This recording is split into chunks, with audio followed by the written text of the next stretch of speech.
তুষার ভাই, মিড ব্রেকের সময় হেজেলউড বলছিলেন যে মর্নিং সেশনটা আসলে ডিফিকাল্ট ছিল ফর দ্য ব্যাটার্স, এবং তখন থেকে আলোচনাটা হচ্ছিল যে was it a bad toss to lose for Bangladesh কিনা, মানে কিন্তু যদি ব্যাট টস টু লুজও হয় তারপরও 64 অল আউটটা এইটা কি একটু বেশি অতিরিক্ত হয়ে গেছে কিনা?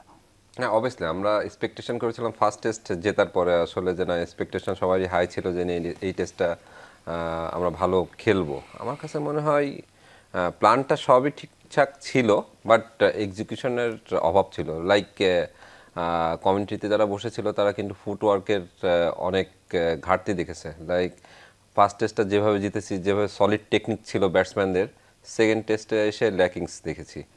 আপনি যদি তামিমের কথা চিন্তা করেন তাহলে well outside the pitch up, মানে বাইরের বল, অনেক বাইরের তুষার বল। ভাই, কাজটার সুবিধার জন্য আমরা একটু মিচেল স্টার্কের যে উইকেটগুলো আছে এবং শরীফুল যে বলগুলোতে উইকেট পেয়েছেন, আমরা যদি একটু পিচ ম্যাপটা দেখাই, পিচ ম্যাপটা পেছনে যদি দেখানো যায় তুষার ভাই, আমার মনে হয় আপনি এই কথাটাই বলতে চাচ্ছেন যে এই পাশের যে দুটো উইকেট আমরা দেখতে পাচ্ছি, একটা মুমিনুল হক সৌরভ আর একটা তানজিদ হাসান তামিম, এই জায়গাটাই মনে হয় আপনি মেনশন করতে যাচ্ছেন। ডেফিনেটলি। আর ভেরি ফাস্ট বলে, ভেরি ফাস্ট ওভারে লাইক সাদমানের যে আউটটা হয়েছে, দ্যাট ওয়াজ ব্রিলিয়ান্ট ডেলিভারি আমার কাছে যেটা মনে হয়েছে।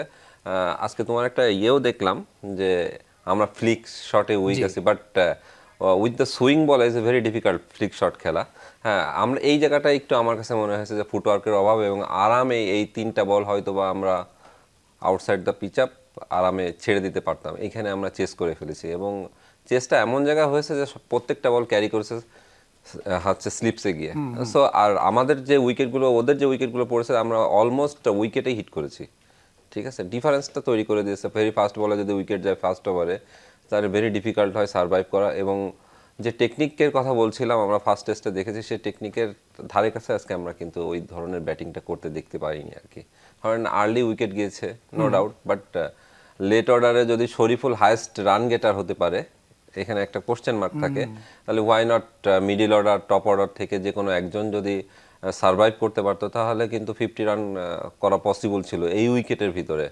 সো এইখানে আমরা হয়তো বা একটু ফেল করে ফেলেছিলাম আমার কাছে যেটা রাহুল মনে ভাই, হয়। এক্সিকিউশনের প্রসঙ্গ যখন আসছে, বিশেষ করে এই দুইটা উইকেট নিয়ে বেশি কথা হচ্ছে যে আউটসাইড অফ স্টাম্প স্টার্ক তো বল দিয়েছে ওই ট্র্যাপটা করার জন্য, পাঁচটা স্লিপ রাখা হয়েছিল সেই জায়গাটা, এবং দুজন ব্যাটসম্যান তানজিদ তামিম, মুমিনুল হক, তাকে বেশ স্বাচ্ছন্দ্য মনে হচ্ছিল ক্রিজে, বাট তিনিও সেটাকে চেস করতে গিয়ে আউট হয়েছেন। So it was the matter of execution. হ্যাঁ, অফকোর্স তুষার রাইট পয়েন্ট আউটটা ধরেছে।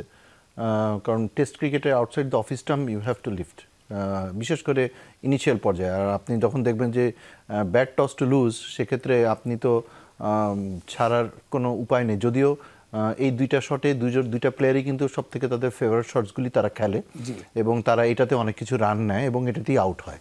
তো আমার কাছে মনে হয়েছে যে এক্সিকিউশনটা অনেক ইম্পর্টেন্ট এখানে দরকার ছিল। আর একটা জিনিস ছিল যে আমরা এখানে আরও কিছু এনভায়রনমেন্টাল অ্যাডভান্টেজ অস্ট্রেলিয়া নিয়েছে। নট অনলি দ্য পিচ, যেটা প্রথম দিকে তো একটু ময়েশ্চার থাকেই এবং এটা থাকে। সেকেন্ডলি প্রচুর বাতাস ছিল, কিন্তু এই প্রচুর বাতাসে তাদের এই আরও অ্যাডভান্টেজটুকু আরও বেশি তারা 18 কিলোমিটার প্রতি ঘন্টায় টু বি এক্স্যাক্ট, অনেক। কিন্তু তো সেক্ষেত্রে অনেক সময় ব্যাটসম্যানরা স্ট্যান্স নিতে গেলেও তাদের স্বাভাবিক যে বডি ব্যালেন্স থাকার কথা, একটা টপ ক্লাস ফাস্ট বোলারকে যদি আপনি মোকাবেলা করেন, তাদের ওই বাতাসে 18 ঘন্টা পার আওয়ারের বাতাসটা আপনার বডিকে ততটুকু ইয়ে করে না, আপনার কনসেন্ট্রেশনটা একটু লুজ হয়। আর সব থেকে বড় কথা হলো যে অস্ট্রেলিয়ার মাটিতে আমাদের সেরকম খেলার কোনো অভিজ্ঞতাও নাই।